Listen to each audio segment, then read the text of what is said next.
अब हम सीख रहे हैं example 4. Give 2 equivalent ratios of 6:4. अरे मिस, इक्विवेलेंट रेशियोज क्या होता है? बहुत सिंपल होता है. क्या लिखा है यहाँ पे? 6:4 लिखा है. तो सबसे पहले हम लिख लेते हैं 6:4. ओके, तो हम अपनी नोटबुक में आ जाते हैं और यहाँ पे हम लिख लेते हैं 6:4. अब 6:4 दैट मीन्स इसका मतलब क्या होता है? 6/4 है. ठीक है. अब उसने बोले इक्विवेलेंट फ्रैक्शंस दो, तो आप इस नंबर को आप मल्टीप्लाई बाय 1 से तो नहीं करेंगे क्योंकि वो सेम आंसर आएगा, लेकिन आप मल्टीप्लाई बाय 2, ऊपर मल्टीप्लाई किया ऊपर 2 से, तो नीचे भी आप 2 से मल्टीप्लाई कर सकते हैं. तो यहाँ पे आ गया 12/4 2 8. ओके, इक्विवेलेंट रेशियोज आ गए आपके, क्योंकि इसने बोला है 2 इक्विवेलेंट रेशियोज दो. 2 यानी कि 2 जोड़ी चाहिए, 2 जोड़ी चाहिए. तो दैट मीन्स 6:4 को अब मैं 6/4 वापस से लिखकर मल्टीप्लाई बाय 3 और इसको भी मल्टीप्लाई बाय 3 कर देती हूँ. ठीक है. तो यहाँ पे 6 3 18 और 4 3 12 हो गया. तो यहाँ के आपके 2 रेशियोज आ गए. ये बन गया 12:8 और ये बन गया 18:12. तो आपके 2 इक्विवेलेंट रेशियोज आ गए. तो आप लिख सकते हो यहाँ पे इक्विवेलेंट ratios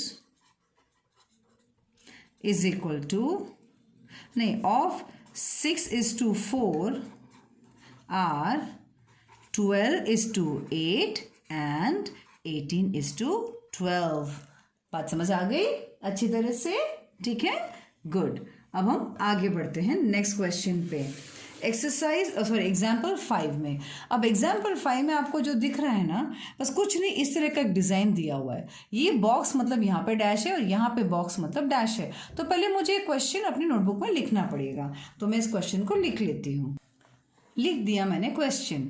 अब आपको ध्यान देना है, यहाँ पे 14 के ऊपर 21 लिखा हुआ और यहाँ पे नंबर छोटा हो गया. दिख रहा है, यहाँ 21 था लेकिन इस तरफ आते आते ये 3 हो गया, यानी इसके छोटा हो गया. तो दैट मीन्स आप नीचे लिखोगे इस तरह से, यानी कि 21 को डिवाइड किया गया है. अब कौन से नंबर से डिवाइड किया गया है?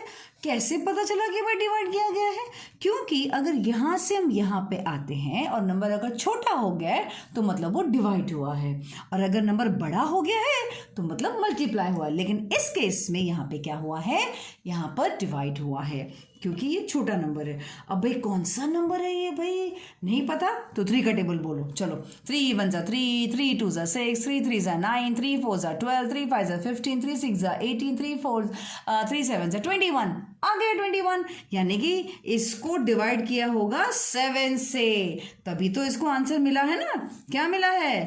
3, है ना. अब यहाँ पे अगर डिनोमिनेटर यानी कि इसमें अगर 7 से डिवाइड हुआ है तो ऊपर भी ये 7 से ही डिवाइड होगा.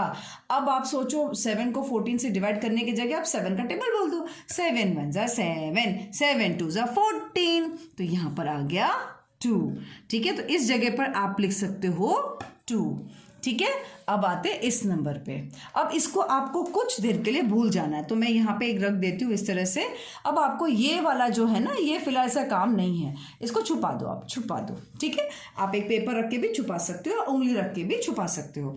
अब आता है 6, यानी कि ये नंबर यहाँ पे 6 हो गया. ओहो हो. तो अभी तो यहाँ पे ये क्या होगा? अब क्या करें हम लोग? Oh my God. सो कैसे निकालेंगे? अब ये तो सोचना पड़ेगा हमको, कैसे निकालेंगे ये 6 कैसे आएगा यहाँ पर? तो सोचो सोचो कैसे आएगा?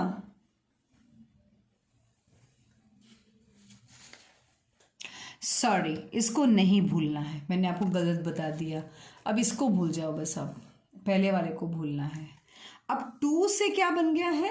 6, यानी नंबर बड़ा हो गया है.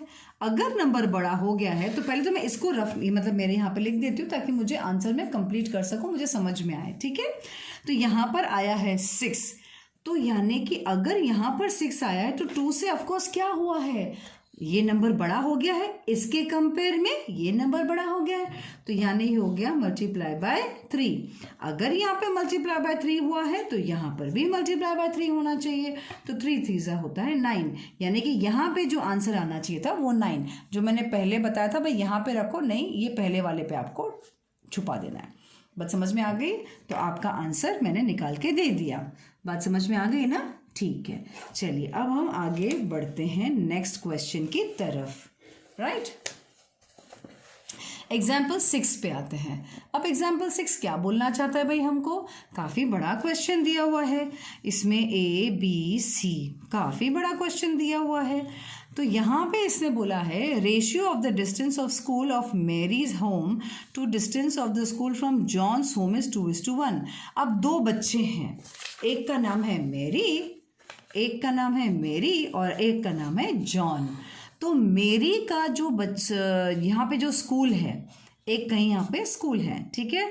इस स्कूल में मेरी का जो घर का रास्ते का जगह और जॉन के घर के रास्ते में मेरी का है 2 और इस टू 1, मतलब 2 किलोमीटर या कुछ ऐसा नहीं बोला है, मतलब मेरी का जो रास्ता है वो डबल है और जॉन का रास्ता वो सिंगल है।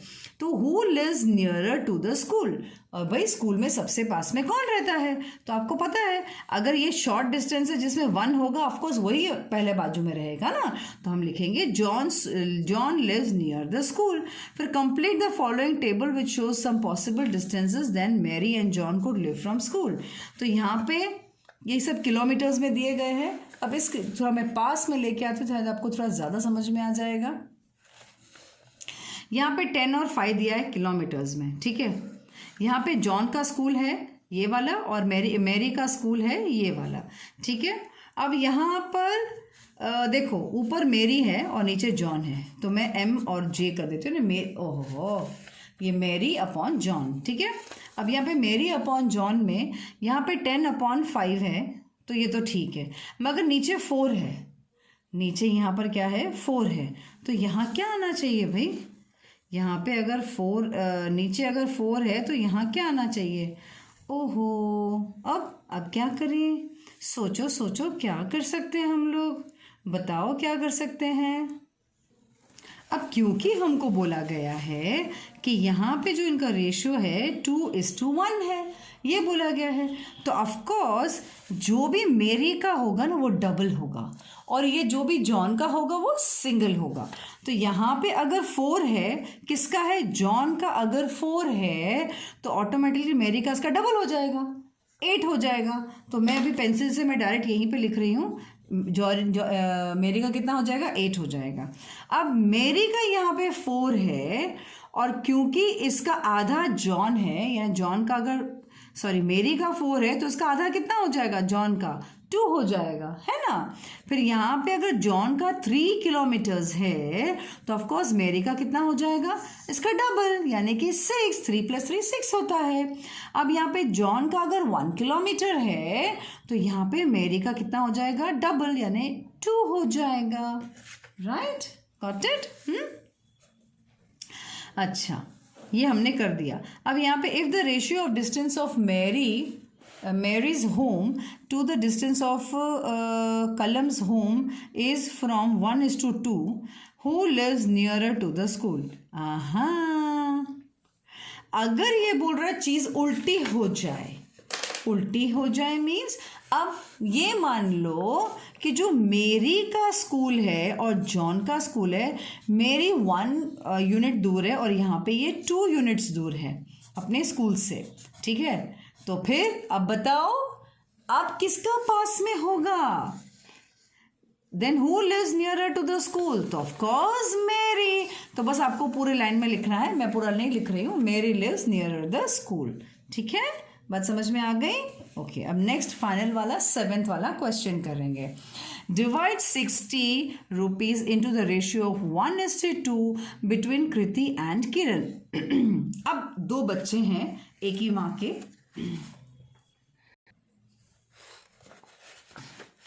ये रहा कृति और ये रहा किरण। अब कृति और इनमें 60 रुपीज़ हैं जो इन दोनों को डिवाइड करने हैं, यानी कि ये 60 रुपीज़ इसको भी मिलना चाहिए, इसमें से ही इसको भी मिलना चाहिए। Divide 60 into the ratio of 1:2। 1:2 यानी कि 1 इसको जाना चाहिए और 2 किरण को जाना चाहिए, ठीक है, क्योंकि इसने नाम पहले कृति और किरण का लिखा है ना, तो 1 कृति को और 2 किरण को। अब इसको आपको डिवाइड करना है, तो आपको यानी इन शॉर्ट ये समझ लो 60 रुपीज़ हैं। अब इसके आपको सबसे पहले कितने पार्ट्स करने हैं? आप बोलोगे मिस पार्ट्स क्यों करने हैं? भाई एक हिस्सा इसको जाएगा और दूसरा 2 हिस्से इसको जाएंगे, तो सबसे पहले 1 + 2 क्या होता है? 3। मिस ऐसा क्यों किया आपने? क्योंकि आप ये समझ लो ये 60 रुपीज़ है मेरे पास इतना। अब इसके मुझे 3 टुकड़े करने हैं। क्यों टुकड़े करने? 3 टुकड़े। इसके मुझे 3 टुकड़े करने हैं, जिसमें से 2 पार्ट्स किरण को जाएगा और 1 पार्ट जाएगा कृति को। बात समझ में आ गई? ये तो मैं रफ बताया है। अब हम मेन आंसर शीट में आते हैं। तो मेन आंसर शीट में कैसे आएंगे? चलो, कमिंग टू आवर पेपर, यहां पर हम बोलेंगे